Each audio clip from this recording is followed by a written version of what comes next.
வணக்கம். மின்னல் 24 செய்திகளின் இன்றைய நாளிற்கான செய்தி தொகுப்பு.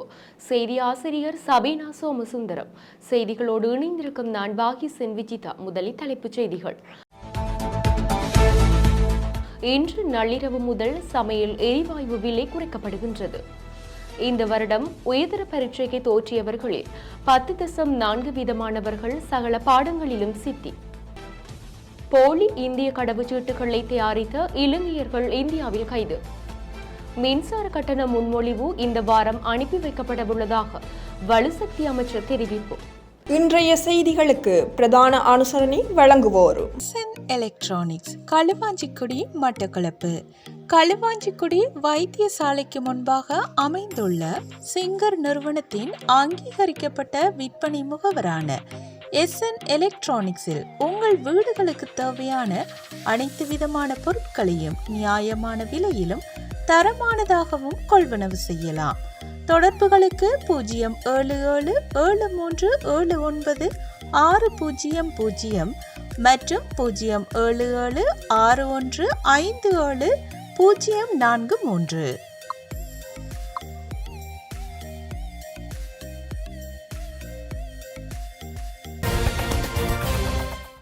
தொடர்வது விரிவான செய்திகள். லிட்ரோ சமையல் எரிவாயு சிலிண்டரின் விலையை இன்று செவ்வாய்க்கிழமை நள்ளிரவு முதல் குறைக்க நடவடிக்கை எடுக்கவுள்ளதாக லிட்ரோ எரிவாயு நிறுவனம் தெரிவித்துள்ளது. இதன்படி 12.5 கிலோகிராம் எரிவாயு சிலிண்டரின் விலை 150 ரூபாவினால் குறைக்கப்படவுள்ள நிலையில் அதன் புதிய விலை 3790 ரூபாவாகும். 5 கிலோகிராம் எடையுள்ள எரிவாயு சிலிண்டரின் விலை 60 ரூபாவினால் குறைக்கப்படவுள்ளதுடன் அதன் புதிய விலை 1525 ரூபாவாகும். 2.3 கிலோகிராம் எடையுள்ள எரிவாயு சிலிண்டரின் விலை 28 ரூபாவினால் குறைக்கப்படவுள்ளதுடன் அதன் புதிய விலை 712 ரூபாவாகும். இதேவேளை லாஃப் சமையல் எரிவாயுவின் விலை இன்று செவ்வாய்க்கிழமை நள்ளிரவு முதல் அமுலாகும் வரையில் குறைக்கப்படவுள்ளதாக லாஃப் நிறுவனம் தெரிவித்துள்ளது. அதன்படி 12.5 கிலோகிராம் சமையல் எரிவாயு கொள்கலனின் விலை 160 ரூபாவினால் குறைக்கப்பட்டுள்ளதுடன் அதன் புதிய விலை 3680 ரூபாவாக நிர்ணயிக்கப்பட்டுள்ளது.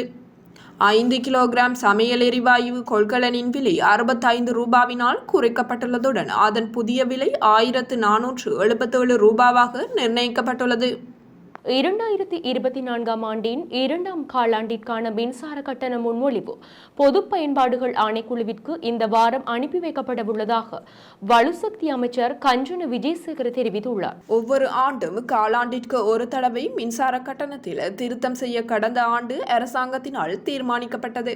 இதற்கமைய எதிர்வரும் ஜூலை மாதத்தில் திருத்தம் செய்யப்படவுள்ள மின்சார கட்டண திருத்த முன்மொழிவு இந்த வாரத்தில் சமர்ப்பிக்கப்படவுள்ளதாக வலுசக்தி அமைச்சர் கஞ்சன விஜயசேகர தமது எக்ஸ் தளத்தில் பதிவிட்டுள்ளார். இந்த வருடம் உயர்தர பரீட்சைக்கு தோற்றியவர்களில் 10.4% மாணவர்கள் சகல பாடங்களிலும் சித்தி அடைந்துள்ளதாக பரீட்சை ஆணையாளர் நாயகம் அமித் ஜெயசுந்தர தெரிவித்துள்ளார். இதேவேளை பரீட்சைக்கு தோற்றிய 2,19,613 விண்ணப்பதாரிகளில் 27,970 பேர் சகல பாடங்களிலும் சித்தியடையவில்லை என்றும் பரீட்சை ஆணையாளர் குறிப்பிட்டுள்ளார். இவ்வருட பரீட்சை பெறுபவர்கள் சாதனை அதிகரிப்பை காட்டுவதாக தெரிவித்த அவர் விண்ணப்பித்தவர்களில் 1,73,444 பேர் பல்கலைக்கழக அனுமதிக்கு தகுதி பெற்றுள்ளதாக தெரிவித்தார். பரீட்சைக்கு விண்ணப்பித்தவர்களில் 27,000 பேர் 3 பாடங்களிலும் சித்தியடையாமை இலங்கை கல்வி முறையில் பாரிய பின்னடைவை காட்டுவதாக தெரிவிக்கப்பட்டுள்ளது. இதேவேளை உயர்தர மீள் கணக்கெடுப்பு நடவடிக்கைகளுக்காக பரீட்சை திணைக்களத்தின் ஆன்லைன் முறையானது ஜூன் மாதம் 5ஆம் திகதி முதல் 19ஆம் திகதி வரையில் திறக்கப்படும் எனவும் பரீட்சை ஆணையாளர் தெரிவித்துள்ளார். வடமாகாண அரசு சாரதிகள் சங்கம் யாழ் கைதடியில் அமைந்துள்ள வடக்கு மாகாண பிரதம செயலர் அலுவலகம் முன்பாக பந்தல் அமைத்து தொடர் போராட்டத்தில் இன்று 2ஆம் நாளாக முன்னெடுத்தது. வடக்கு மாகாணத்தில் 5 வருடங்களாக தடைப்பட்டிருந்த சாரதிகளுக்கான இடமாற்றத்திற்கு பிரதி பிரதம செயலாளரால் கடந்த வருடம் விண்ணப்பம் கோரப்பட்டு இடமாற்ற பட்டியலும் வெளியிடப்பட்டிருந்தது. ஆளுநரின் கோரிக்கைக்கு அமைய பின்னர் அந்த இடமாற்றம் இடைநிறுத்தப்பட்டது. இதனால் ஏமாற்றமடைந்த அரசு சாரதிகள் கடந்த பிப்ரவரி மாதத்தில் போராட்டத்தில் ஈடுபட தீர்மானித்தனர். அதனைத் தொடர்ந்து இடைநிறுத்தப்பட்ட இடமாற்றம் ஜூன் மாதம் 1ஆம் திகதி முதல் நடைமுறைப்படுத்தப்படும் என பிரதி பிரதம செயலாளர் எழுத்து மூலம் உறுதிமொழி வழங்கியிருந்தார். குறித்த திகதி வரை இடமாற்றம் நடைமுறைப்படுத்தப்படாத நிலையில் அரசு சாரதிகள் சங்கம் இன்று முதல் 7ஆம் திகதி வரையில் தொடர் போராட்டத்தில் ஈடுபடுவதாக அறிவித்து போராட்டத்தில் ஈடுபட்டு வருகின்றனர். தீர்வு கிடைக்கும் வரையில் போராட்டம் தொடரும் என அரசு சாரதிகள் சங்கத்தினர் தெரிவித்துள்ளனர். போலி இந்திய கடவுச்சீட்டுகளை தயாரித்த இலங்கையர்கள் இந்தியாவில் கைது செய்யப்பட்டுள்ளனர். இலங்கை அகதிகளுக்கான இந்திய கடவுச்சீட்டுகளை சட்டவிரோதமான முறையில் தயாரித்த 2 இலங்கையர்கள் உட்பட 3 இந்திய அதிகாரிகள் கைது செய்துள்ளனர். குற்றப்புலனாய்வு பிரிவினர் இந்த சந்தேக நபர்களை தமிழகத்தில் வைத்து கைது செய்துள்ளதாக இந்திய ஊடகங்கள் செய்தி வெளியிட்டுள்ளன. தொடர்வது வெளிநாட்டு செய்திகள். ஜேர்மனியில் நிலவும் சீரற்ற காலநிலையால் சில பகுதிகளில் அவசர காலநிலை அறிவிக்கப்பட்டுள்ளது.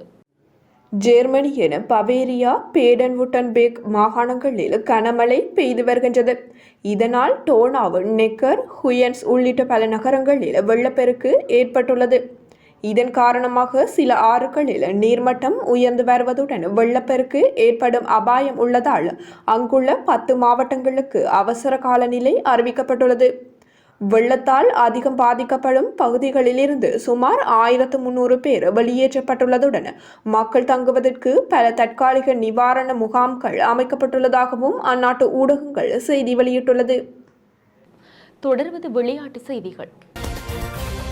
பங்களாதேஷில் இந்த வருடம் நடைபெறவுள்ள ICC மகளிர் T20 உலகக்கிண்ணம், இந்தியாவில் அடுத்த வருடம் நடைபெறவுள்ள ICC மகளிர் உலகக்கிண்ண 50 ஓவர் கிரிக்கெட் போட்டி ஆகியவற்றிற்கு முன்னோடியாக இலங்கையும் மேற்கிந்திய தீவுகளும் இருவகையான மகளிர் மட்டுப்படுத்தப்பட்ட ஓவர் கிரிக்கெட் தொடர்களில் விளையாடவுள்ளன.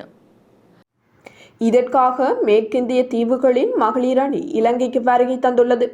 2 அணிகளுக்கும் இடையிலான 3 போட்டிகள் கொண்ட சர்வதேச ஒருநாள் கிரிக்கெட் தொடர் காலியில் ஜூன் மாதம் 15, 18 மற்றும் 21ஆம் திகதிகளில் நடைபெறும்.